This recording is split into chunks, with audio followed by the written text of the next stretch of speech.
Hi everyone. आज के इस वीडियो लेक्चर में हम पढ़ेंगे भक्ति मूवमेंट के बारे में। भक्ति मूवमेंट एंड सूफीज़्म एक ही टॉपिक है, लेकिन ये थोड़ा लेंथी है, इसीलिए पहले मैं भक्ति मूवमेंट की वीडियो बना रही हूँ एंड सूफीज़्म की वीडियो मैं बाद में अपलोड कर दूँगी, क्योंकि फिर लेंथी मतलब लॉन्ग वीडियो हो जाएगी अगर मैं एक में ही डालूँगी तो। थोड़ा सा लेंथी टॉपिक है, so I just hope that you will cooperate. So let's start with the bhakti movement. The term bhakti symbolises devotion और passionate love for the divine. Bhakti को अगर सिंपल मीनिंग देखा जाए तो इसका मतलब है डिवोशन या पैशनेट लव। किसके लिए? अपने डिवाइन के लिए। डिवाइन में गॉड आ सकते हैं या कोई भी शक्ति जिसको हम मान रहे हैं, कुछ भी positive form of power. The bhakti movement stresses the mystical union of individual with god. अब भक्ति मूवमेंट किस चीज़ पे स्ट्रेस करती है? ये स्ट्रेस करती है इंडिविजुअल की मिस्टिकल यूनियन गॉड के साथ। मिस्टिकल यूनियन मतलब एक जब हमारी आध्यात्मिक यूनियन हो जाती है एक इंडिविजुअल सोल की परमात्मा के साथ, तो उसी पे भक्ति मूवमेंट ने जोर दिया है।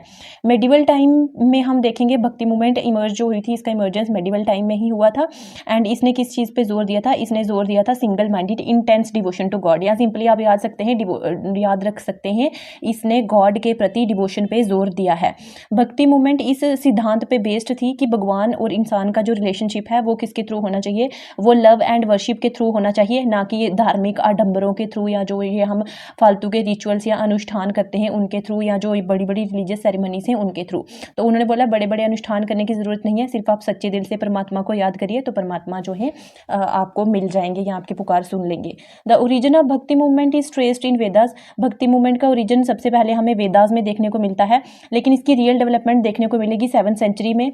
अब भक्ति मूवमेंट स्टार्ट किसने की थी? तो ये स्टार्ट की थी शैव नयनर्स एंड वैष्णव अलवर्स ने। शैव नयनर्स, शैव मतलब लॉर्ड शिवा, नयनर्स वो होते हैं जो डिवोटीज होते हैं लॉर्ड शिवा के, and Vaishnavite Alvars, Alvars are those who are devotees of Lord Vishnu in south India. And इसके बाद हम देखेंगे दूसरे रीजन्स में भी इसका स्प्रेड हुआ, चाहे वो नॉर्थ इंडिया हो या महाराष्ट्र हो या बाकी रीजन्स हो।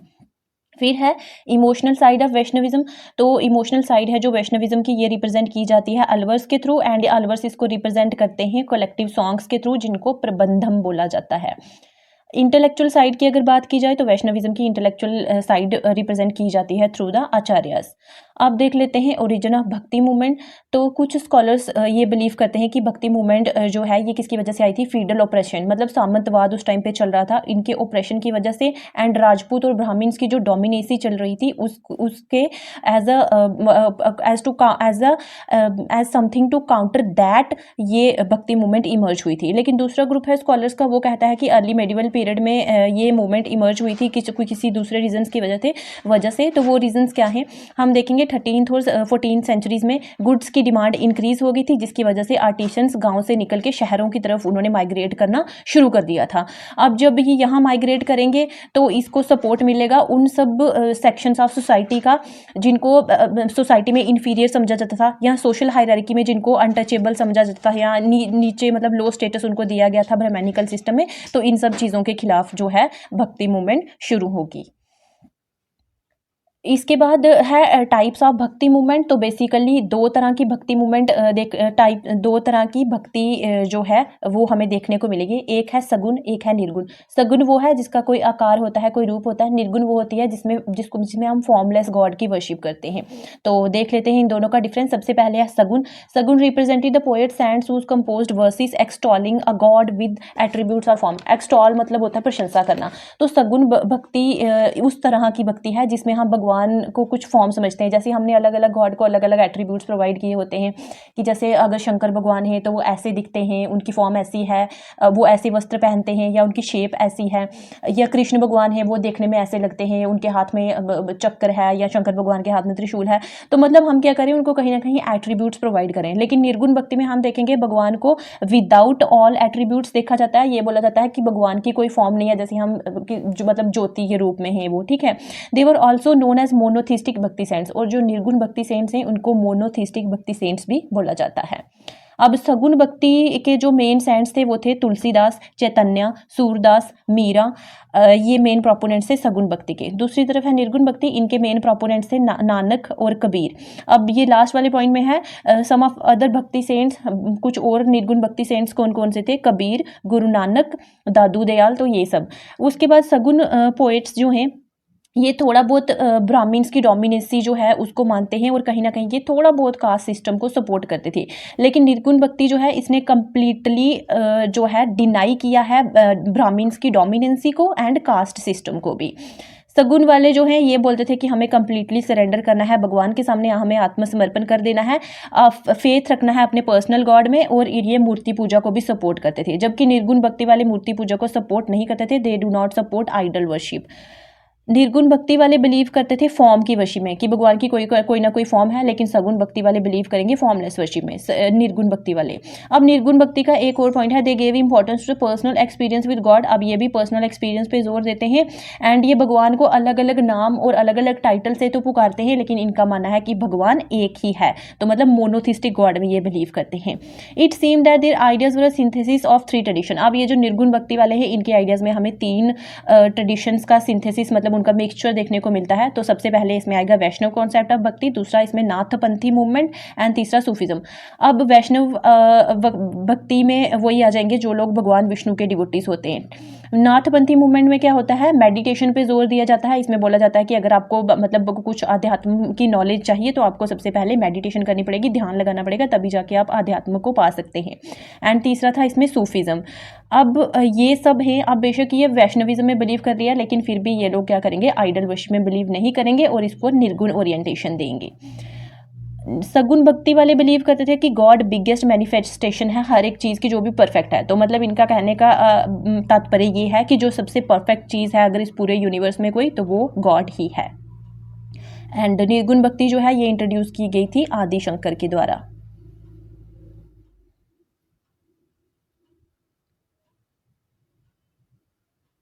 इसके बाद है सिमिलैरिटीज़ बिटवीन निर्गुण एंड सगुण भक्ति। अब नो डाउट निर्गुण और सगुण भक्ति में बहुत सारे डिफरेंसेस हैं, लेकिन इसमें सिमिलैरिटीज़ भी बहुत सारी हैं। अब क्या क्या सिमिलैरिटीज़ हैं वो देखेंगे।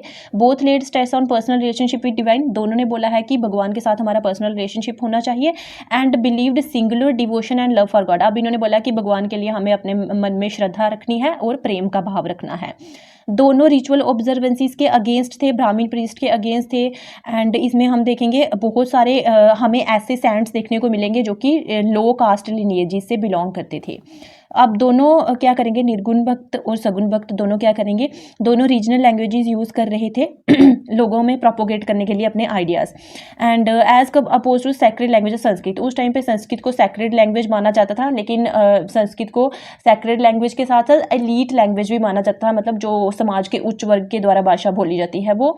तो इन्होंने क्या किया, संस्कृत लैंग्वेज को यूज़ ना करते हुए आम लोगों की जो भाषा थी जिसको हम वर्नाकुलर लैंग्वेज बोलते हैं उसको यूज़ किया अपने आइडियाज़ को प्रोपोगेट करने के लिए। इसके बाद हैं सेलिएंट फीचर्स ऑफ भक्ति मूवमेंट। तो भक्ति मूवमेंट बेस थी मोनोथिज्म के प्रिंसिपल्स पे कि भगवान एक ही है। एंड ये जनरली क्रिटिसाइज करती है आइडल वर्शिप को। आइडल वर्शिप मतलब मूर्ति पूजा। दूसरा ये बिलीव करती है कि हमें जन्म मरण के चक्कर से छुटकारा पाना चाहिए, और वो छुटकारा पाने के लिए हमें क्या करना पड़ेगा, भगवान के प्रति अपने मन में प्रेम भाव रखना पड़ेगा और भगवान के प्रति डिवोशन रखनी पड़ेगी। तीसरी चीज़ इन्होंने ये बोली, हमें सेल्फ सरेंडर करना है, आत्मसमर्पण करना है भगवान के सामने, ताकि हम जो परमात्मा है उसकी ग्रेस या जो उसकी ब्लेसिंग्स हैं वो अटेन कर सकें। एंड इन्होंने बोला है ये जो ब्लेसिंग अटेन करने के लिए जो रास्ता हमें दिखाया जाएगा वो किसके द्वारा दिखाया जाएगा, हमारे गुरु के द्वारा दिखाया जाएगा, हमारे गाइड के द्वारा या हमारे प्रिसेप्टर के द्वारा दिखाया जाएगा।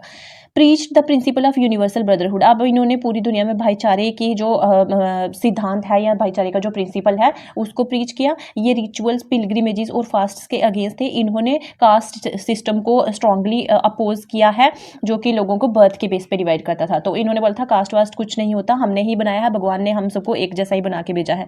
तो जो भी ईवल्स हैं, जो भी सोशल ईवल्स हैं वो इंसान ने खुद ही क्रिएट की हैं, ना कि भगवान ने क्रिएट की हैं। Emphasised on the singing of hymns. अब ये क्या करते थे, भजन कीर्तन वगैरह इसमें इस पे जोर देते थे। And they composed poems in the language of the common people. तो मतलब जो आम लोगों की भाषा थी उसी में ही इन्होंने अपनी जितनी भी इनकी पोइट्री है या इनकी जो भी किताबें हैं या इनके जो भी भजन हैं वो इन्होंने लोगों की आम बोलचाल की भाषा में ही लिखे हैं। इसके बाद है अलवर्स एंड नयनर्स ऑफ तमिलनाडु।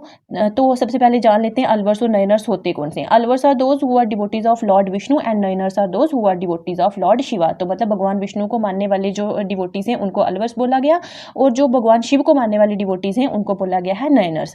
इन्होंने जगह जगह ट्रैवल किया तमिल भाषा में हिम्स गाते हुए एंड भगवान जो है उनकी प्रशंसा करते हुए। अलवर्स और नयनर्स ने कास्ट सिस्टम के अगेंस्ट एक मुहिम छेड़ दी थी।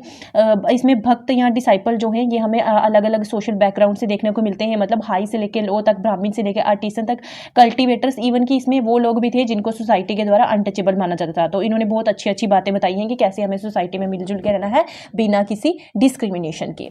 इसके बाद एक बुक है नलारिया दिव्य प्रबंधम। इसमें 4000 सेक्रेड कंपोजिशंस लिखी गई हैं, 4000 वर्सेस लिखे गए हैं एंड ये 12 अलवर्स के द्वारा लिखी गई है एंड इसको कंपाइल किया गया था 10th सेंचुरी में बाय नाथ मुनि। तो यहाँ से एक एमसीक्यू बनता है कि नलारिया दिव्य प्रबंधम जो है ये किसके द्वारा लिखी गई है। तो ये 12 अलवर्स के द्वारा लिखी गई है, इसको 10th सेंचुरी में कंपाइल किया गया, और किसके द्वारा किया गया, नाथ मुनि के द्वारा इसको कंपाइल किया गया। उसके बाद एक और टेक्स्ट है या स्क्रिप्चर बोल सकते हैं, तेवरम।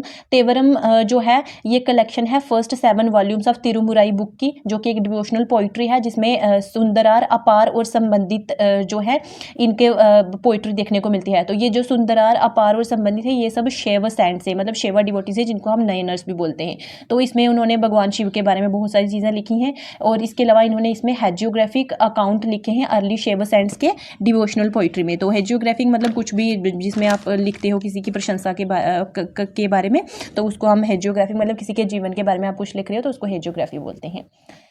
Then saints of Bhakti movement. First of all, we will study about Shankaracharya, one of the mystic Bhakti poets and leaders who gave a new orientation to Hinduism. तो इनको एक मिस्टिक आध्यात्मिक भक्ति पोएट सेंट बोला जाता है। इन्होंने एक नई ओरिएंटेशन प्रोवाइड की हिंदुइज्म को। इनका बर्थ हुआ था कल्लड़ी जो कि केरला में है, एंड इन्होंने प्रोपाउंड की थी अद्वैत की फिलॉसफी। अब एक most important point two remember ये है कि इसमें हम 3-4 मेन फिलॉसफी पढ़ेंगे। एक है अद्वैत, दूसरी है द्वैत, तीसरी है विशिष्ट अद्वैत, चौथी है द्वैत अद्वैत, और एक है भेद अभेद। अब इन सब का डिफरेंस ये है, अद्वैत मतलब द्वैत, सबसे पहले अद्वैत का मीनिंग समझने के लिए आपको द्वैत का मीनिंग समझना पड़ेगा। द्वैत का मीनिंग होता है ड्यूअल, ठीक है, द्वैत का मीनिंग होता है ड्यूअल, ड्यूअल मतलब टू। तो इसमें क्या होता है, हम दो चीज़ों में बिलीव करते हैं कि god and soul both are different, तो गॉड एंड सोल दोनों को हम इंपॉर्टेंस देंगे। अब जो अद्वैत है मतलब एक सिंगल है, अद्वैत मतलब सिर्फ हम इस पे किस पे जोर देंगे, गॉड पे जोर देंगे या फिर ब्रह्म पे जोर देंगे। तो मतलब उन्होंने बोला ब्रह्म अलोन इज द रियलिटी। फिर उसके अलावा है विशिष्ट अद्वैत।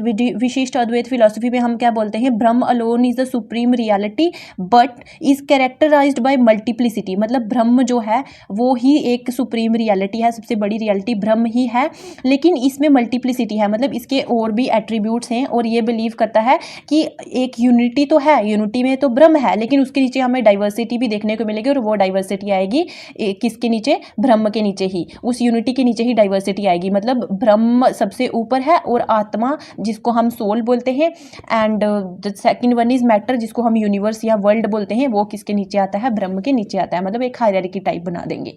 फिर है भेद अभेद की फिलॉसफी। भेद अभेद में इंडिविजुअल सेल्फ जो है इन्होंने बोला कि ये डिफरेंट भी है एंड नॉन डिफरेंट भी है अल्टीमेट रियलिटी से, जिसको हम ब्रह्म बोलते हैं। तो अब ये सारी फिलॉसफीज ना हम इन पॉइंट्स के अंदर पढ़ेंगे।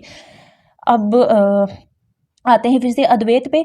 तो Advaita philosophy and the idea of nirguna Brahman God without attributes. तो शंकराचार्य ने अद्वैत की फिलॉसफी प्रोपाउंड की, और इन्होंने बोला कि ब्रह्म जो है वो निर्गुण है। निर्गुण मतलब इनके कोई भी एट्रीब्यूट्स या फॉर्म नहीं है, जैसा कि हमने निर्गुण भक्ति में पढ़ा था। In Advaita the reality of the world is denied. Advaita में क्या किया गया है, वर्ल्ड की रियलिटी को डिनाई किया गया है, मतलब दुनिया बुनिया कुछ नहीं है, सबसे जो एक ही अखंड सत्य है और वो सत्य है ब्रह्म। ब्रह्म ही इकलौती रियलिटी है। अब ये जो ब्रह्म है, एक और कंफ्यूजन जो मैं क्लियर करना चाहूँगी, ब्रह्म, ब्राह्मण और ब्रह्मा ये लिखने में एक जैसे ही दिखेंगे, लेकिन इनमें बहुत डिफरेंस है। ब्रह्मा जो है वो लॉर्ड है, और जो ब्रह्म है वो ब्रह्मा से भी ऊपर है, और जो ब्राह्मण है वो एक अलग से कास्ट है। तो ये वाला जो ब्रह्म है ये मतलब भगवान जो ब्रह्मा भगवान है उनसे भी ऊपर है। It is only Brahma at its base that gives us reality. इन्होंने बोला है कि ब्रह्म जो है वो ही रियल है, वही रियलिटी है। He laid emphasis on knowledge, gyan as that can alone lead to salvation. इनका कहना है कि नॉलेज जो है उसी के थ्रू हम सॉल्वेशन अटेन कर सकते हैं। मतलब अगर हमें ज्ञान मिला तो ही हमें मुक्ति मिलेगी, नहीं तो हम जन्म मरण के चक्कर में फंसे रहेंगे। हमारा जन्म और मृत्यु होती रहेगी, एक जन्म से दूसरा जन्म लेंगे, फिर मर जाएंगे, फिर तीसरा जन्म लेंगे, एंड सो ऑन ये प्रोसेस चलती ही रहेगी। अब इनके कुछ वर्क्स बताए गए हैं। ये हैं उपनिषद, विवेक चूड़म, भज गोविंदम स्तोत्र, ये इनके कुछ वर्क्स हैं जो इन्होंने लिखे हैं। उसके अलावा इन्होंने कुछ कमेंट्रीज लिखी भगवत गीता पे, ब्रह्म सूत्र पे और उपनिषद पे। इन्होंने द्वारका, पूरी श्रृंगेरी एंड बद्रीनाथ में कुछ मठ जो हैं वो भी इस्टेब्लिश किए थे।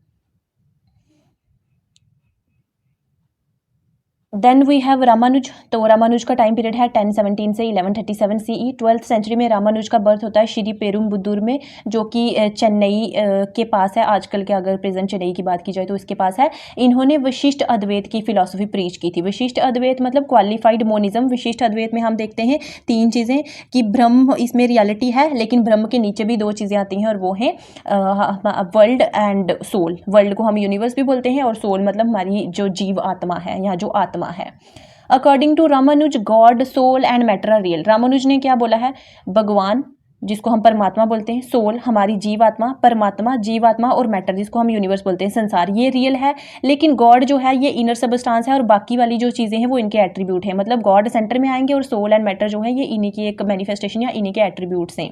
इन Vishishta Advaita, universe and Brahm are consider to equally real entities. Entities मतलब जो जिस चीज़ का अस्तित्व होता है उसको हम एंटिटी बोलते हैं। ठीक है, किसी भी चीज़ का अस्तित्व होगा उसको हम एंटिटी बोलेंगे।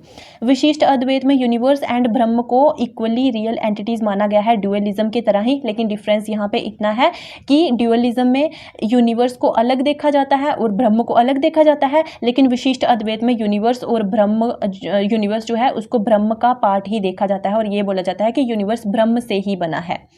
The famous analogy given for this is the sea and the wave. अब इसके लिए एक फेमस एग्जाम्पल या एनालॉगी दी गई है, वो है सी एंड वेव। सी मतलब समुद्र, वेव मतलब उस समुद्र में जो तरंग है या जो उसकी लहर है वो। अब इन्होंने बोला है कि ब्रह्म जो है वो सी के जैसा है, वो समुद्र के जैसा है, एक बड़े से विशाल समुद्र के जैसा है। एंड जो इसमें ऑब्जेक्ट्स हैं, चाहे वो वर्ल्ड के जितने भी ऑब्जेक्ट हैं, चाहे वो लिविंग हो चाहे वो नॉन लिविंग हो, वो वेव्स के जैसे हैं। तो मतलब वेव्स, अगर समुद्र नहीं होगा तो वेव्स का कोई एग्जिस्टेंस नहीं होगा, तो मतलब ब्रह्म है, इसी की वजह से वर्ल्ड की एग्जिस्टेंस है। According to Ramanuja, Brahm is an externally personal god and is considered to be Vishnu. अब इनके अकॉर्डिंग ब्रह्म क्या है? ब्रह्म को इन्होंने, विष्णु को ही इन्होंने ब्रह्म माना है, या फिर ब्रह्म का ही, या फिर विष्णु का ही एक अवतार को इन्होंने ब्रह्म माना है। ये बिलीव करते थे कि विष्णु भगवान ने वर्ल्ड क्रिएट किया क्योंकि उनके मन में प्रेम भाव था ह्यूमंस के लिए, तो उसी वजह से इन्होंने इस दुनिया या इस यूनिवर्स की रचना की है। एंड उन्होंने बोला है कि ये इस यूनिवर्स या वर्ल्ड को ब्रह्म जो हैं वो हर एक स्टेप पे इसको लीड करते हैं, इसको कंट्रोल करते हैं। He also held that Vishnu has all the qualities of a personal God. अब इन्होंने बोला कि विष्णु में सारी क्वालिटीज़ हैं पर्सनल गॉड की। वो ओमनीसाइंट है, ओमनी प्रेजेंट है, मतलब विश्वव्यापी है, मतलब हर जगह आपको देखने को मिलेंगे। जैसे हम बोलते हैं मिट्टी के कण कण में भी भगवान होते हैं, तो कुछ इस तरह की चीज़ इन्होंने बोली है। The difference between dualism and Vishishta Advaita is that mankind enjoys. हाँ, अब इसमें एक डिफरेंस बताया गया है कि मैन काइंड जो है उसको हायर स्टेटस दिया गया है than in pure dualistic worship and is nearly to god. तो मतलब मैन काइंड को इन्होंने भगवान के साथ जोड़ के देखा है। विशिष्ट Advaita, in Vishishta Advaita both the world and Brahm are considered equally real, they are not considered to be two separate entities as in dualism. अब ड्यूअलिज्म में हमने पहले ही भी बात की थी कि ड्यूअलिज्म में हम देखते हैं कि वर्ल्ड एंड ब्रह्म दो अलग अलग एंटिटीज हैं, लेकिन विशिष्ट अद्वैत में हम वर्ल्ड और ब्रह्म को एक दूसरे के साथ कनेक्ट करके देखते हैं कि ये दोनों ही इक्वली इंपॉर्टेंट हैं। इन्होंने अब क्या किया, वैष्णविज्म के फोल्ड में इन्होंने जो भी डाउन ट्रॉडन पीपल थे, जिनको इन्फीरियर समझा जाता था सोसाइटी में, उन्होंने इसको इन्वाइट किया वैष्णविज्म के फोल्ड में एंड इन्होंने इनको बताया कि भक्ति के थ्रू ही आपको साल्वेशन मिल सकती है। इसके अलावा इनके कुछ वर्क्स हैं, श्री भाष्या, वेदांत दीपा, गीता भाष्या और वेदांत सार।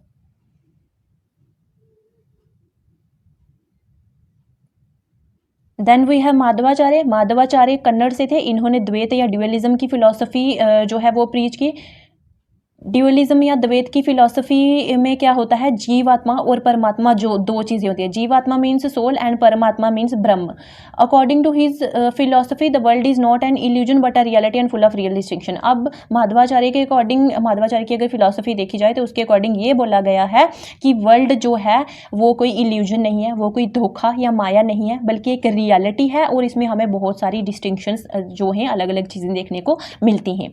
The god, soul and matter are unique in nature and are irreducible to each other. अब इन्होंने बोला है जो आत्मा, जीव आत्मा और जो हमारी आत्मा है, जो हमारी आत्मा या जीव आत्मा है और जो गॉड मतलब ब्रह्म है एंड जो मैटर यानी कि यूनिवर्स या वर्ल्ड है, ये अपने इनका अलग खुद का अलग अलग यूनिक नेचर है एंड ये इरिड्यूसिबल है, मतलब अब हम इनको, ये स्टेबल है, इनको हम और छोटे छोटे लघु पार्ट्स में डिवाइड नहीं कर सकते। ही फाउंडेड द ब्रह्म संप्रदाय, ब्रह्म संप्रदाय की फाउंडेशन की इन्होंने बोला कि ब्रह्म एंड यूनिवर्स दोनों इक्वली रियल एंटिटीज़ हैं एंड ये ऐसे ही रहती हैं। द गॉड ऑफ ड्यूअलिज्म किसको माना गया है, विष्णु भगवान को माना गया है। बोला गया है कि इन्होंने ही यूनिवर्स क्रिएट किया एंड यूनिवर्स को सेपरेट किया गया है गॉड से, in a position to god with no link between the two. Vishnu control all the worldly affairs. हाँ, इन्होंने विष्णु भगवान पे ही जोर दिया है कि विष्णु भगवान ही सारे वर्ल्डली अफेयर्स को कंट्रोल करते हैं and to worship and pray to god is the duty of all persons. और भगवान की पूजा करना जो है वो हम सब इंसानों की ड्यूटी है, हमारा धर्म है।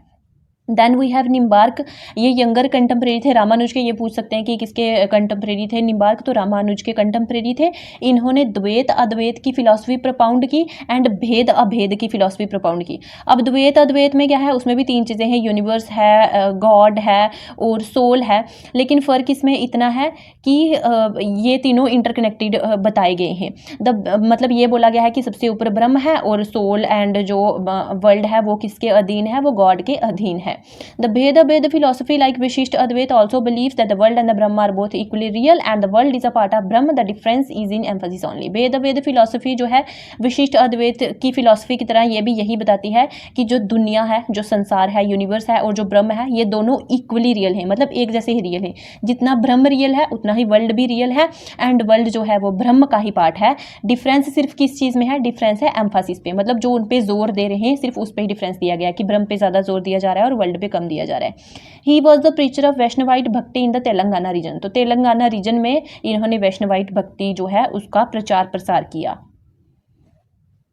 Next we have Vallabhacharya. इनका बर्थ होता है बनारस में, एक तेलुगु ब्राह्मण फैमिली में। इन्होंने अपनी भक्ति की डॉक्ट्रिन को जो है उसका प्रचार प्रसार करते हैं लॉर्ड कृष्णा के थ्रू, उनको डिवोशन दिखा के, और लॉर्ड कृष्णा को ये श्रीनाथ जी के नाम से जो है पुकारते हैं।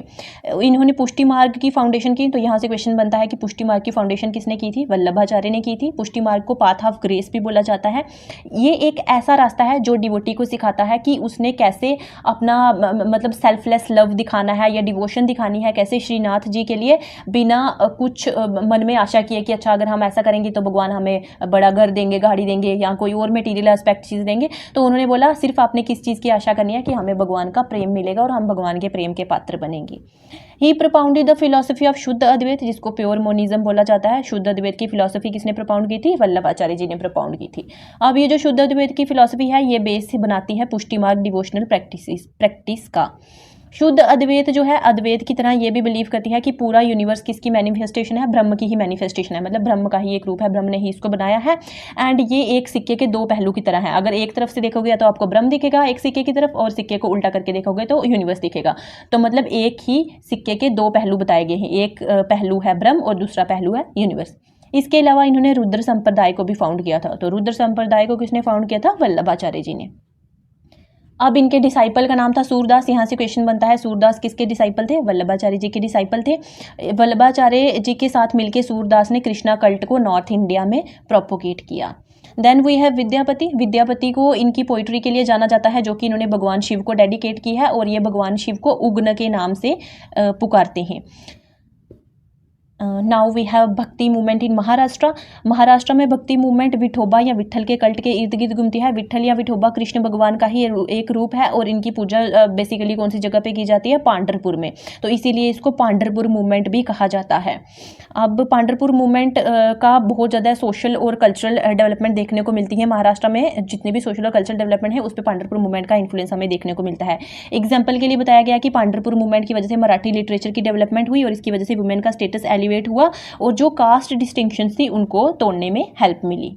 महाराष्ट्र में भक्ति मूवमेंट को इंस्पिरेशन मिलती है दो चीज़ों से, एक तो भागवत पुराण से और दूसरा शैव नाथपंथी से। तो नाथपंथी वही है जो मेडिटेशन पे जोर देते हैं कि मेडिटेशन के थ्रू ही हमें ज्ञान प्राप्त होगा, जैसे जो लोग ध्यान लगाते हैं। अब ये जो भक्ति मूवमेंट है महाराष्ट्र की, इसको डिवाइड किया गया है टू मेन सेक्ट्स में। एक है वारकारी, दूसरा है धारकारी। वारकारी कौन है? ये माइल्ड डिवोटीज हैं गॉड विट्ठल के, जो कि पांडरपुर के रहने वाले हैं। और धारकारी कौन है? ये हीरोइक फॉलोअर्स हैं रामदास के कल्ट के, एंड ये लॉर्ड राम के डिवोटी हैं। तो सिंपल वर्ड्स में बोल सकते हैं वारकारीज विट्ठल या विष्णु या जो कृष्ण भगवान है उनके पुजारी हैं, और धारकारीज किसके पुजारी हैं? गॉड राम के, मतलब राम भगवान के। वारकारीज बहुत ज़्यादा इमोशनल थियोरेटिकल हैं और अब्स्ट्रैक्ट है इनके व्यू पॉइंट में। अब्स्ट्रैक्ट मतलब अमूर्त, जिसका कोई अभी आकार नहीं है, कोई फॉर्म नहीं है। लेकिन जो धारकारीज है ये ज़्यादा रैशनल है, और ये कंक्रीट मतलब मूर्त, ठोस है अपने प्रैक्टिकल है इनके थॉट्स में। तो मतलब ये प्रैक्टिकल है, जबकि वारकारीज क्या है? इमोशनल है। However, the realization of God is the highest end of human life is common in aim of both. लेकिन इन दोनों की एक कॉमन एम है, और वो ये है कि ये दोनों बोलते हैं कि गॉड को हमने रियलाइज करना है, और यही हमारे जीवन का तात्पर्य है, यही हमारे जीवन का लक्ष्य है सबसे बड़ा। द ग्रेट सेंट्स, अब जो ग्रेट सेंट्स बिलोंग करते हैं विठोबा कल्ट से, उसमें है ज्ञानेश्वर, तुकाराम और नामदेव। अब यहाँ पे जी और जे की कन्फ्यूजन भी क्लियर कर देती हूँ मैं। संस्कृत का जो या हिंदी का जो हम ज्ञा वर्ड लिखते हैं, ज्ञा अक्षर लिखते हैं, उसको इंग्लिश में हम जे वर्ड से डिनोट करते हैं। तो ये ज्ञानेश्वर बनेगा, जी से नहीं करते, जे से डिनोट करते हैं, ये चीज़ याद रखिएगा। अब वन बाय वन हम इनके बारे में पढ़ेंगे। सबसे पहले हैं ज्ञानेश्वर, या जिनको ज्ञानदेव बोला जाता है। 13वीं सेंचुरी के आध्यात्मिक पोएट सैंड है ये महाराष्ट्र के। इन्होंने भगवत गीता पे कमेंट्री लिखी जिसको ज्ञानेश्वरी बोला जाता है। और ज्ञानेश्वरी जो है यहीं से हम फाउंडेशन स्टार्ट होती है भक्ति आइडियोलॉजी की महाराष्ट्र में। अब ज्ञानेश्वर जी कास्ट डिस्टिंक्शन के अगेंस्ट थे। एक और चीज़ याद रखने वाली है, भक्ति मूवमेंट में जितने भी सेंट्स आएंगे वो सब कास्ट के खिलाफ थे, ठीक है, वो सब कास्टिज्म के खिलाफ बात करते थे। ये बोलते थे कास्ट वास्ट कुछ नहीं है, भगवान ने हम सबको एक जैसा बना के भेजा है, हमने ये फालतू के कॉन्सेप्ट बनाए हैं। एंड ये बोलते थे कि भगवान को अगर पाना है तो भक्ति के थ्रू पा सकते हैं। ही ऑल्सो कंपोज्ड अमृतनुमा भाव, जिसको इमॉर्टल एक्सपीरियंस कहा जाता है। ये इन्होंने बुक लिखी जो कि बेस्ड है उपनिषद की फिलॉसफी पे। एंड हरिपथ जो कि एक सॉन्ग है जिसमें भगवान हरि या फिर भगवान विष्णु को एडमायर किया गया है, उनकी प्रशंसा की गई है। Then we have Namdev. Namdev Maharashtra के एक बहुत फेमस सेंट थे, आपने कई बार किताबों में इनके बारे में पढ़ा होगा। एंड इनको शॉर्ट मतलब इनका निकनेम नामा भी था, इनको नामा भी बोला जाता है, नामा अलवर भी बोला जाता है। तो नामा पेशे से एक टेलर थे, एंड बोलते हैं कि सैंट बनने से पहले ये बैंडिट थे। बैंडिट मतलब जो डकैती करते हैं ना, वो थे, डकैत थे। फिर कुछ हुआ होगा इनकी लाइफ में तो ये सैंट बन गए। His poetry which was written in Marathi, इनकी पोइट्री मराठी में लिखी गई है और इसमें इंटेंस लव एंड डिवोशन बताया गया है गॉड के लिए। अब एक ट्रेडिशन है जिसको हम बोलते हैं दादूपंथी ट्रेडिशन हिंदुइज्म में। दादूपंथी ट्रेडिशन में हमें 5 रेवर्ड गुरु, रेवर्ड मतलब श्रद्धेय, जिसको मतलब जो श्रद्धा करने लायक हो या जो श्रद्धेय होता है उसको बोलते हैं रेवर्ड। तो इसमें 5 मेन गुरुज थे। एक थे नामदेव, दूसरे थे दादू, थर्ड कबीर, हरदास एंड रविदास। तो ये 5 मेन गुरु थे इसके। It is believe that he is abhang. Abhang मतलब होते हैं दोहे। इनके दोहे जो हैं वो गुरु ग्रंथ साहिब में भी देखने को मिलते हैं। अब एक और MCQ यहाँ से निकलेगा।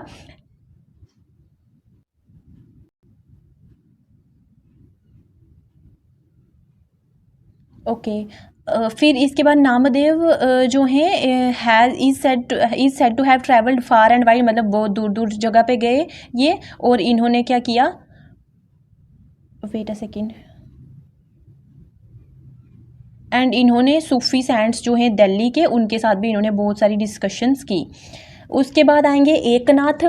तो एकनाथ का टाइम पीरियड है 1533 से लेके 1599 तक। ये वारकारी संप्रदाय के स्कॉलर थे एंड वैष्णविज्म के स्कॉलर थे। वारकारी सेक्ट जो है वैष्णविज्म से ही रिलेटेड है, जो कि एक ब्रांच है हिंदुइज्म की। इसमें लॉर्ड विष्णु के लिए डिवोशन दिखाई गई है और उनके अवतार्स जो हैं उनको मेन इंपॉर्टेंस दी गई है इसमें। He is known to have enriched Marathi literature. Marathi literature में इन्होंने बहुत सारी किताबें वगैरह लिखी, पोइट्रीज वगैरह लिखी, and had translated various Sanskrit text into Marathi. और बहुत सारे संस्कृत की जो किताबें हैं इन्होंने मराठी में ट्रांसलेट की।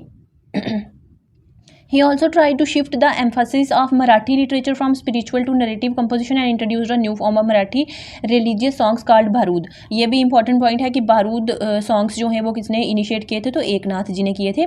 बारूद क्या होते हैं? मराठी रिलीजियस सॉन्ग्स होते हैं. He was against caste distinction, caste की जितनी भी डिस्टिंक्शंस हैं उसके अगेंस्ट थे ये.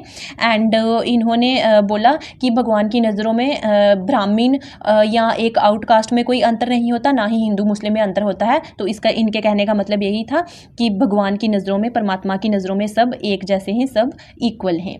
Then we have Tukaram. Tukaram 17th century के पोएट्स एंड थे और ये मराठा रूलर शिवाजी के कंटेम्प्रेरी थे. यहाँ से एक क्वेश्चन बनता है कि शिवाजी का कंटेम्प्रेरी जो भक्ति सेंट थे वो कौन थे, तो वो तुकाराम थे. एंड कुछ और भक्ति सेंट्स थे, उनके भी ये कंटेम्प्रेरी थे, जैसे कि एकनाथ और रामदास. तो एकनाथ, रामदास और ये सब शिवाजी के टाइम पीरियड से बिलोंग करते हैं. His poetry was devoted to Vithoba. ये भी विठोबा जो है इनके डिवोटी थे या लॉर्ड विठल के डिवोटी थे, जो कि विष्णु भगवान का ही अवतार माने जाते हैं. इनको इनके अभंग या दोहास की वजह से जाना जाता है, जो कि इन्होंने मराठी में लिखे थे. एंड जो कि एक रिच हेरिटेज बनाते हैं गाथा की. अब गाथा क्या है? गाथा एक ऐसी डिवोशनल पोइट्री है, मतलब मराठी लैंग्वेज में. And was also responsible for creating a background for Maratha nationalism. परमार्थ, तो परमार्थ का जो मराठा नेशनलिज्म है उसका बैकग्राउंड कौन बनाता है? इनके ही लिटरेचर जो है वो तुकाराम का लिटरेचर ही बनाता है. He laid emphasis on community based worship. इन्होंने कम्युनिटी बेस्ड वर्शिप पे जोर दिया. एंड इनके सॉन्ग्स को बोला गया कीर्तन. जैसे आजकल भी हम वर्ड यूज़ करते हैं कि हम भजन कीर्तन करने जा रहे हैं. He preached the virtue of piety, forgiveness and peace of mind. इन्होंने बोला दया दिखानी है, दूसरों को माफ़ कर देना है और अपना पीस ऑफ माइंड बना के रखना है. Then we have Ramdas. Ramdas जो हैं ये भी एक स्पिरिचुअल आध्यात्मिक गुरु थे. एंड इन्होंने मराठा एम्पायर की बिल्डिंग में अपना योगदान दिया शिवाजी के अंडर. He wrote दसोबद. इन्होंने लिखा. दसोबद मीन्स 10. ये ट्रिटाइज है अद्वैत वेदांत पे. इन द मराठी 10 मीन्स होता है 10. दसोबद लिखा है. अद्वैत वेदांत लिखा है जो कि एक ट्रिटाइज है, जो कि एक बुक लिखी गई है अद्वैत वेदांत पे मराठी लैंग्वेज में. और ये डील करती है बहुत सारे टॉपिक्स पे, जैसे स्पिरिचुअल लाइफ कैसी होनी चाहिए, गुरु के क्या क्या कैरेक्टरिस्टिक्स होते हैं, गुरु की क्या ज़रूरत है, एक जो सच्चा शिष्य होता है उसकी क्या क्वालिफिकेशंस होनी चाहिए, माया क्या है, इससे कैसे बचना है, एंड स्पिरिचुअल डिसाइपल्स की क्या इंपॉर्टेंस होती है, ट्रू एंड फॉल्स नॉलेज में क्या अंतर है, सही ज्ञान क्या है और गलत ज्ञान क्या है, भक्ति एंड लिबरेशन. तो ये सब टॉपिक्स जो हैं ये लिखे गए हैं, इन पे ही लिखी गई है ये बुक दशोबद. हीज अदर वर्क्स और अब कुछ और किताबें लिखी हैं, उसमें है करुणाष्टक, जन संभव गोसावी and Manachi Shloka. He was strictly against caste distinction. Caste के डिस्टिंक्शंस के ये अगेंस्ट थे. एंड इन्होंने विमेन को एनकरेज किया कि आप रिलीजियस वर्क्स में पार्टिसिपेट करो. तो इनके वर्क्स का भी इंपॉर्टेंट क्वेश्चन बनता है कि करुणाष्टक, जन संभव गोसावी और मनाची श्लोक किसकी रचना है, तो ये रामदास जी की ही रचना है. ये सब थे महाराष्ट्रियन भक्ति सेंट्स. अब हम पढ़ेंगे नॉन सेक्टेरियन भक्ति मूवमेंट के बारे में, मतलब जो किसी एक पर्टिकुलर सेक्ट से बिलोंग नहीं करते और निर्गुण प्रभु या निर्गुण परमात्मा की पूजा करने के लिए जो कहेंगे या उनको उसको भजने के लिए कहेंगे. 14th-15th सेंचुरी में हम देखेंगे रामानंद, कबीर और नानक जैसे कुछ भक्ति सेंट्स इमर्ज होंगे. ये प्रोपोनेंट्स बनेंगे भक्ति कल्ट के. एंड ये कॉमन लोगों की हेल्प करेंगे जो ओल्ड एज सुपरस्टिशंस थे, मतलब जो पहले पुराने समय से जितने भी सुपरस्टिशंस अंधविश्वास चले आ रहे थे उनको उनका बहिष्कार करने में. और ये बोलेंगे कि हम साल्वेशन मतलब मुक्ति अटेन कर सकते हैं भक्ति और प्योर डिवोशन के थ्रू. अर्ली रिफॉर्म्स के जैसा इन्होंने बिल्कुल भी नहीं किया. और ये जो है ये किसी भी पर्टिकुलर रिलीजियस क्रीड के साथ इन्होंने खुद को लिंक नहीं किया. एंड ये रिचुअल्स और सेरेमनीज के बिल्कुल अगेंस्ट थे. तो इनका कहना था कि भगवान को पाने के लिए आपको अनुष्ठान करने की ज़रूरत नहीं है, सच्चे मन से याद करो, भगवान आपकी सुन लेंगे पुकार. दे कंडेम्ड पॉलीथिज्म. पॉलीथिज्म जो मतलब जो हम बहुत सारे भगवान की पूजा करते हैं उसकी निंदा की इन्होंने बोला भगवान एक ही है और एक ही हम उसे देखना चाहिए, एक ही परमात्मा है, जैसे सबका मालिक एक. Believed in one God. एक ही भगवान में परमात्मा में विश्वास रखने वाले हैं. आइडलेटरी मतलब मूर्ति पूजा के खिलाफ हैं, क्योंकि ये फॉर्मलेस वर्शिप में बिलीव करते हैं. ये बोलते हैं कि भगवान की कोई फॉर्म नहीं होती है, ही इज़ फॉर्मलेस. जैसे हम उनको ध्याएंगे वैसे ही पत्थर पूजोगे तो पत्थर को अगर आप भाव से पूज रहे हो तो वही आपके लिए भगवान बन जाएंगे. They also laid stress on fundamental unity of all religion. सब रिलीजन्स की यूनिटी पे इन्होंने बहुत ज़्यादा जोर दिया है. Then we have Ramanand, born in Benares and was originally follower of Ramanuj. Ramanuj के फॉलोअर थे रामानंद.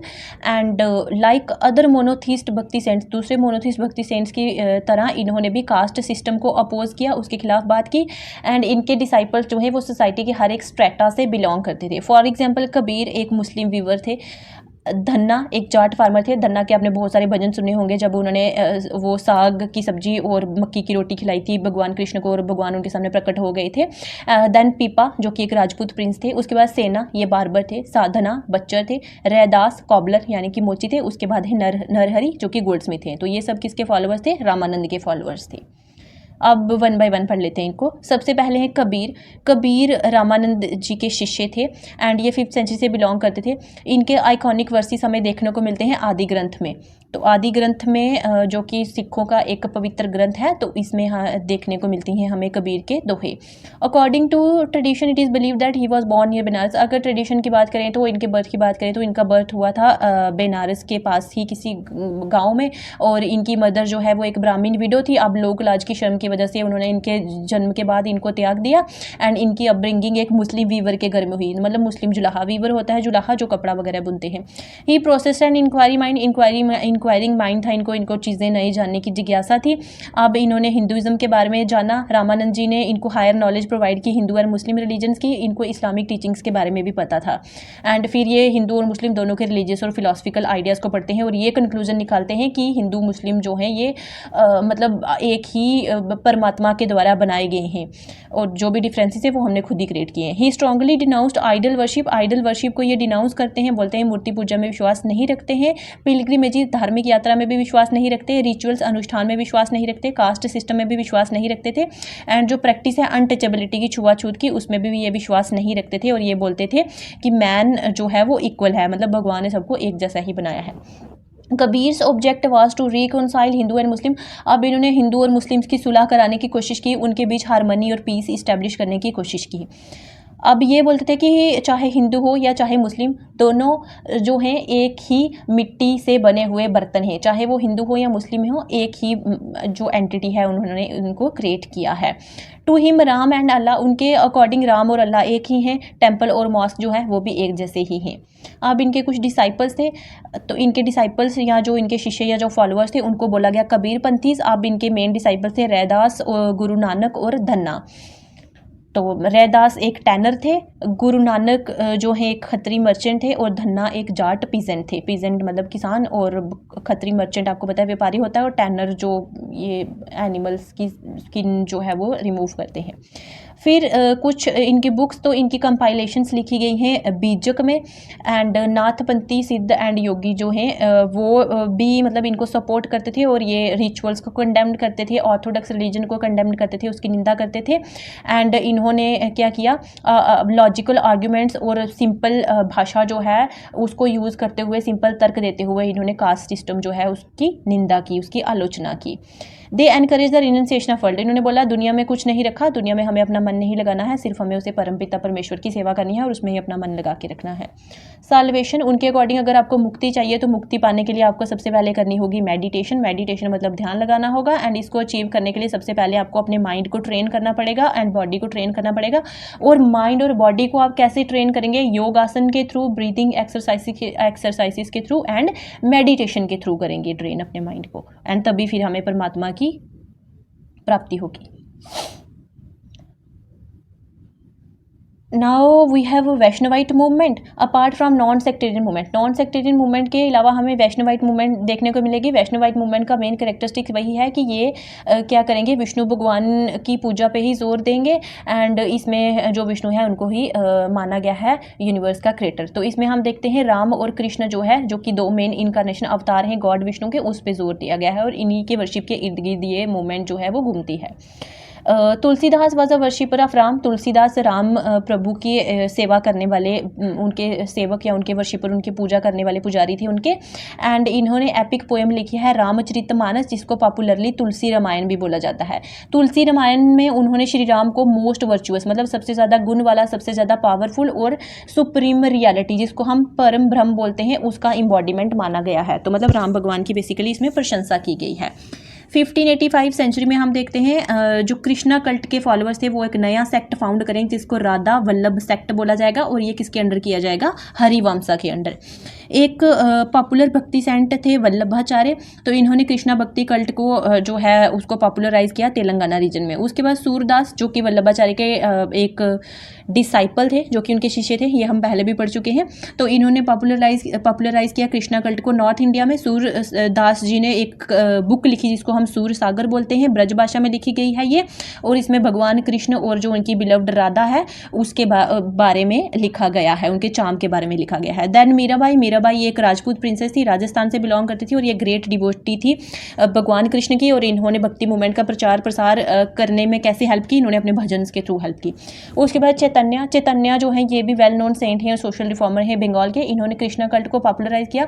चैतन्य is said to have travelled all over India, पूरे भारत में ये घूमे, वृंदावन में भी घूमे, जहाँ पे वृंदावन में जाके इन्होंने कृष्णा कल्ट को रिवाइव किया। इन्होंने संकीर्तन या फिर जिसको हम कीर्तन सिस्टम कहते हैं उसको पॉपुलराइज किया, and along with ecstatic dancing मतलब कामनेस डांस, जो हम प्रभु की भक्ति में मगन होकर डांस करते हैं, तो ये वो वाले डांस को भी जो है इन्होंने दर्शाया, एंड इसके थ्रू भी भक्ति को प्रोपोगेट किया लोगों में। ही believe that through love and devotion, इनका मानना था कि प्रेम और भक्ति के द्वारा, प्रेम और डिवोशन समर्पण के द्वारा हम सॉन्ग और डांस के द्वारा जो है भगवान को खुश कर सकते हैं, उनकी प्रेजेंस को फील कर सकते हैं। अब चैतन्य की जो बायोग्राफी है वो कृष्णदास कविराज के द्वारा लिखी गई है। इन्होंने भी मतलब हर एक कास्ट के लोगों को अपने डिसाइपल्स एक्सेप्ट किया, मतलब हर एक कास्ट जो है उसके शिष्य को इन्होंने स्वीकार किया। And his teachings are widely followed in Bengal में इनकी टीचिंग्स फॉलो की जाती हैं आज भी। एंड इन्होंने स्क्रिप्चर्स या आइडल वर्शिप जो है उसकी निंदा नहीं की है, लेकिन इनको तब भी हम ट्रेडिशनलिस्ट जो है वो नहीं कह सकते हैं। Then we have Narsinh Mehta, ये गुजरात के सेंट थे। इन्होंने गुजराती में सॉन्ग्स लिखे जिसमें इन्होंने राधा कृष्ण के प्यार जो है उसको दर्शाया गया है, उनके प्रेम को दर्शाया गया है। महात्मा गांधी जी का फेवरेट भजन जो कि वैष्णव जन को है, ये किसने लिखा था, ये नरसिंह मेहता ने ही लिखा था। तो यहाँ से MCQ बनेगा कि वैष्णव जन को, जो कि महात्मा गांधी का फेवरेट भजन है, ये कहाँ से लिया गया है, तो नरसिंह मेहता की जो राइटिंग्स हैं वहीं से लिया गया है। देन वी हैव त्यागराज को ग्रेटेस्ट कंपोजर माना जाता है कार्नेटिक म्यूजिक का, जो कि साउथ में है, and who had composed thousands of devotional compositions. अब इन्होंने बहुत मतलब हज़ारों की तादाद में हम देख सकते हैं डिवोशनल कंपोजिशंस लिखी। मोस्टली इन्होंने तेलुगु में लिखी हैं भगवान राम की प्रशंसा में। अब इनको प्रीशियस जूल माना जाता है कार्नेटिक ट्रिनिटी का। कार्नेटिक ट्रिनिटी मीन्स 3 लोग थे इसमें मेन, एक तो हो गए त्यागराज, एक मुथु स्वामी दीक्षित, एंड थर्ड वन है श्याम शास्त्री। तो इनको कार्नेटिक ट्रिनिटी का एक प्रीशियस जूल हीरे की जैसा माना जाता है। ही कंपोज्ड द फेमस पंच रत्न कृता जिसको हम 5 जेम्स बोलते हैं, तो ये भी इनकी ही कंपोजिशन है, ये भी इनकी ही रचना है। उसके बाद है तलपक अमाचार्य, तो he was a Pioneer in both devotional और म्यूजिक संकीर्तन जो है इन दोनों को इन्होंने प्रमोट किया। एंड इन्होंने सोशल इवल्स को भी जो है उनकी निंदा की, जैसे अनटचेबिलिटी वगैरह है उसकी इन्होंने कड़ी निंदा की। एंड ये वेंकटेश्वर भगवान के डिवोटीज माने जाते हैं।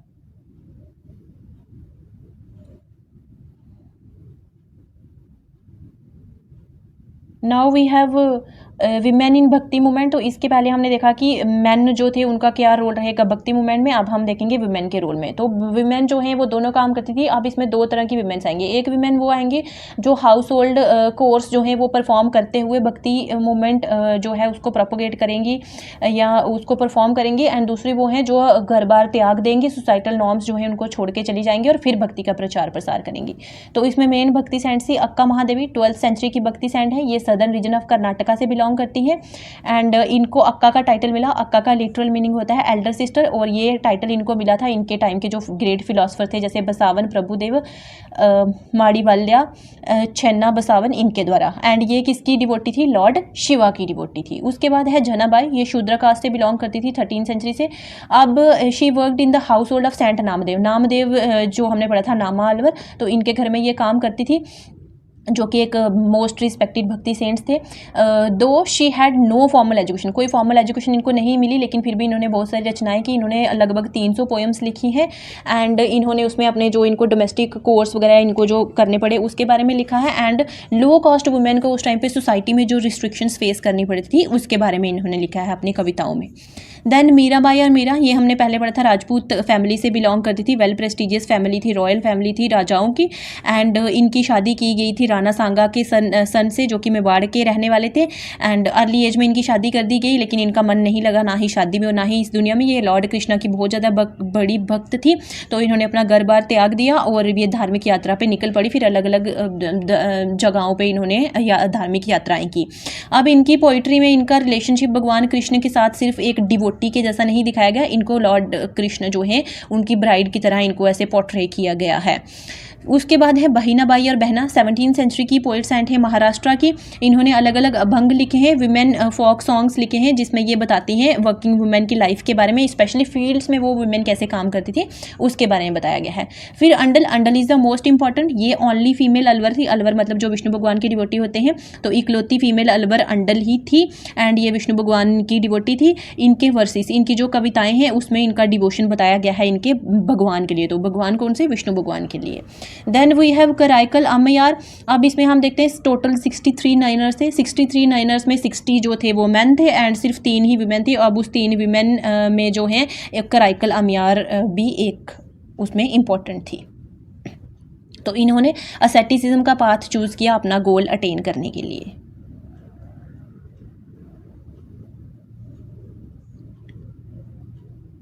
नाउ सिख मूवमेंट, अब बस ये लास्ट पार्ट है इस टॉपिक का। सिख रिलीजन फाउंड किया गया था गुरु नानक देव के द्वारा मेडिवल पीरियड में।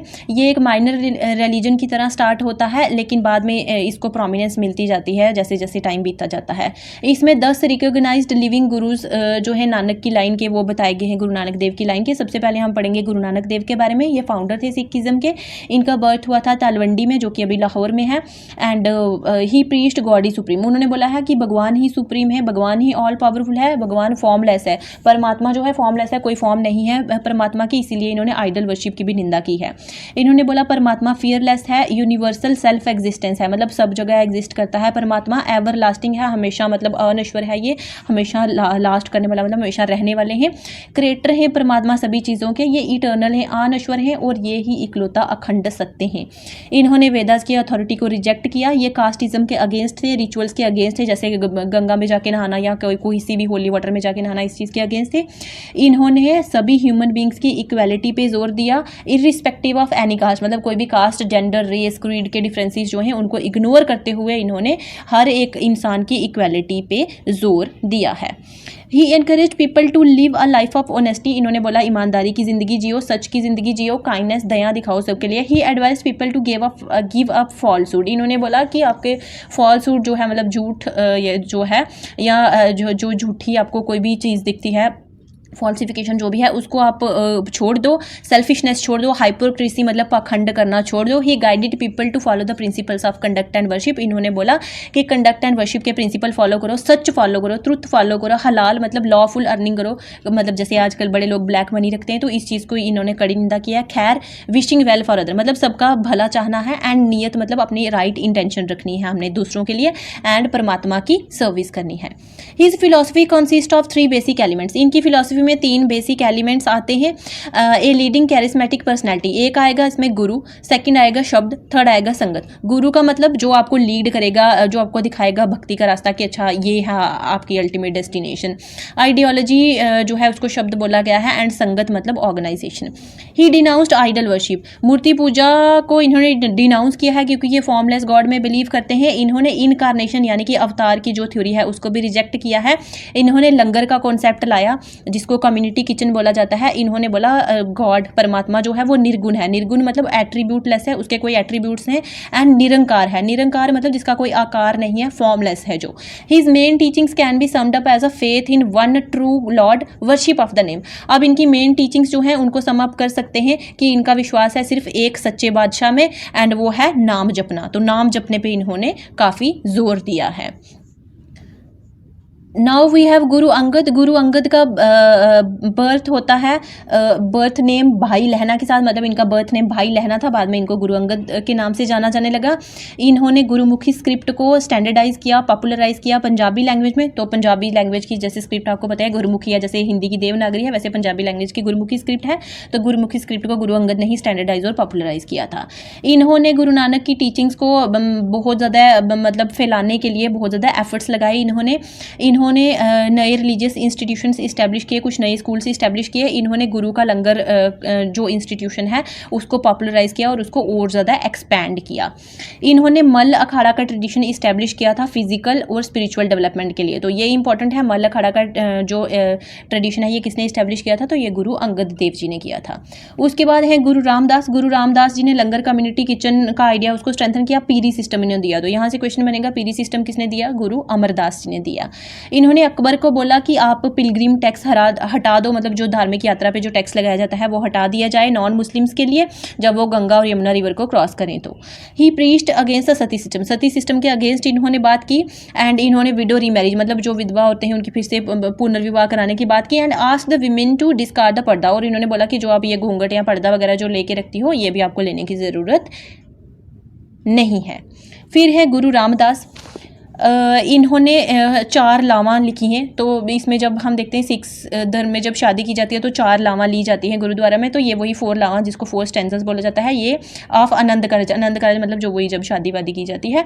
And A distinct marriage code for six separate from Orthodox and traditional वैदिक सिस्टम। हाँ, वैदिक सिस्टम का जो एक कोड था उससे हट के इन्होंने एक नया कोड बनाया सिक्स के लिए अलग से। उसके बाद मुगल एम्पर अकबर ने इनको एक लैंड का प्लॉट दिया था जहाँ पे हरमंदिर साहिब बाद में कंस्ट्रक्ट किया गया।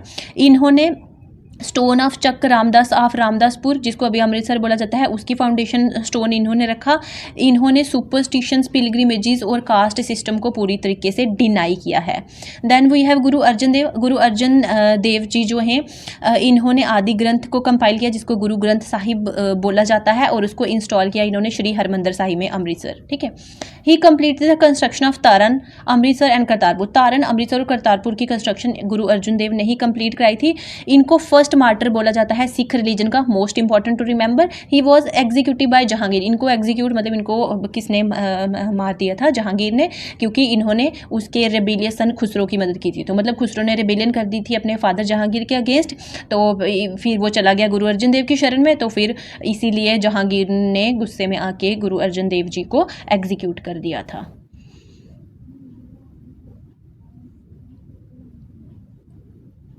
ओके, नाउ गुरु हरगोविंद। इन्होंने ही फॉट अगेंस्ट रूलर, हाँ, जहांगीर और शाहजहां के अगेंस्ट लड़े। इन्होंने मुगल आर्मी को संग्राम में हराया था। इनको सच्चे बादशाह का टाइटल दिया गया था। तो सच्चा बादशाह किसको बोला जाता है, गुरु हरगोविंद को बोला जाता है। इन्होंने सिख्स को एक मिलिटेंट कम्युनिटी में ट्रांसफॉर्म किया एंड अकाल तख्त जो है वो इस्टेब्लिश किया, और अमृतसर जो है उसकी फोर्टिफिकेशन इन्होंने की थी। He was the propagator of the concept of Miri and Piri का जो कॉन्सेप्ट है जो कीपिंग 2 नाइफ्स, तो ये इन्होंने ही इनिशिएट किया था। देन गुरु हर राय। तो इन्होंने दारा शिकोह को शेल्टर दिया था जो कि औरंगजेब का भाई था। दारा शिकोह बहुत ही अच्छा इंसान था, बड़ा नेक इंसान था, लेकिन औरंगजेब ने इसको बड़ी बेदर्दी से मार दिया था। तो ये इसको शेल्टर प्रोवाइड किया था गुरु हर राय ने, जो कि हाँ राइवल था थ्रोन का, क्योंकि औरंगजेब बैठना चाहता था गद्दी पे, लेकिन उसके फादर चाहते थे दारा शिकोह बैठे, तो इसीलिए उन दोनों की बड़ी ज़्यादा कॉन्फ्लिक्ट चल रही थी। एंड इसीलिए औरंगजेब ने क्या कर दिया, गुरु हर राय को एग्जीक्यूट कर दिया, उनको परसिक्यूट कर दिया, क्योंकि उन्होंने दारा शिकोह की मदद की थी। तो ये भी इंपॉर्टेंट है, पूछ सकते हैं कि दारा शिकोह जो है उसने किसके यहाँ शरण ली थी, एंड गुरु हर राय को किसने एग्जीक्यूट किया था और क्यों एग्जीक्यूट किया था। देन वी हैव गुरु हरकिशन। ये यंगेस्ट गुरु बने सिखिज़म के, और इन्होंने अपने फादर गुरु हर राय को जो है सक्सीड किया, मतलब 5 साल की एज में ही। एक ट्रेडिशन के अकॉर्डिंग ये बोला जाता है कि 8 साल की आयु में ही इनकी डेथ हो गई थी स्मॉल पॉक्स की वजह से, क्योंकि बहुत सारे लोगों को स्मॉल पॉक्स हो गया था। ये उनको सर्व कर रहे थे, तो उनको सर्व करते करते इनको खुद हो गया और फिर इनकी डेथ हो गई। Then Guru Tegh Bahadur. He appointed Banda Bahadur as a military leader of Sikhs. इन्होंने बंदा बहादुर को मिलिट्री लीडर बनाया सिक्स का। इन्होंने सिखिज़म को बिहार और असम में स्प्रेड किया। औरंगजेब ने इनको भी एग्जीक्यूट कर दिया, क्योंकि इन्होंने औरंगजेब के खिलाफ रिवॉल्ट की थी। तो ये औरंगजेब ने 2 लोगों को एग्जीक्यूट किया था, एक गुरु हर राय और एक गुरु तेग बहादुर जी को। एंड फिर इनको मतलब भरी सभा में या बोल सकते हैं पब्लिक के सामने ही इनको एग्जीक्यूट किया गया था दिल्ली की चांदनी चौक में, और अब वहाँ पे एक फेमस गुरुद्वारा बनाया गया है जिसको शीसगंज साहिब गुरुद्वारा बोला जाता है। उसके बाद है गुरु गोविंद सिंह, 10th गुरु हैं, लास्ट सिख गुरु हैं। इनका बर्थ हुआ था पटना में। इन्होंने सिख्स को एक कम्युनिटी वॉरियर्स में ऑर्गेनाइज किया और उनको खालसा बोला, खालसा का नाम दिया 1699 सेंचुरी में। गुरु गोविंद सिंह जी ने कुछ प्रैक्टिसेस बताई हैं जो सिख्स को फॉलो करने के लिए उन्होंने बोला गया ताकि यूनिटी क्रिएट की जा सके सिख्स में। तो इन्होंने these were initiation through baptism bye double edge sword, double edge sword रखनी है अपने पास जिसको किरपान बोलते हैं। वेयरिंग अनकट हेयर मतलब अपने बाल नहीं काटने हैं। कैरिंग आर्म्स, आर्म्स में वही किरपान अपने कैरी करके रखनी है। And adopting the epithet Singh as a part of name, और अपना जो टाइटल अडॉप्ट करना है सिंह का जितने भी सिख्स हैं। ही कंपाइल्ड द सप्लीमेंट्री ग्रंथ ऑफ 10वां पातशाह का ग्रंथ, इन्होंने 10वां पातशाह का ग्रंथ जो है उसका सप्लीमेंट्री ग्रंथ जो है ये कंपाइल किया था। इन्होंने 5 पर्सनस को सिलेक्ट किया था जिसको 5 प्यारे बोला गया था, the 5 beloved, and request them to administer the pahul, pahul मतलब अमृत चक्खन टू हिम, उसको एडमिनिस्टर करने के लिए इन्होंने बोला था। He passed the guruship of the Sikhs to the Guru Granth Sahib, अब इन्होंने गुरुशिप जो है सिक्स की वो गुरु ग्रंथ साहिब को पास की। He died of complication from stab wounds inflicted by Afghan, बोला जाता है कि कोई अफगान बंदा था उसको भेजा था वजीर खान ने जो कि मुगल गवर्नर था, तो मुगल उसने मतलब उसकी वजह से ही इनकी डेथ जो है वो हुई थी।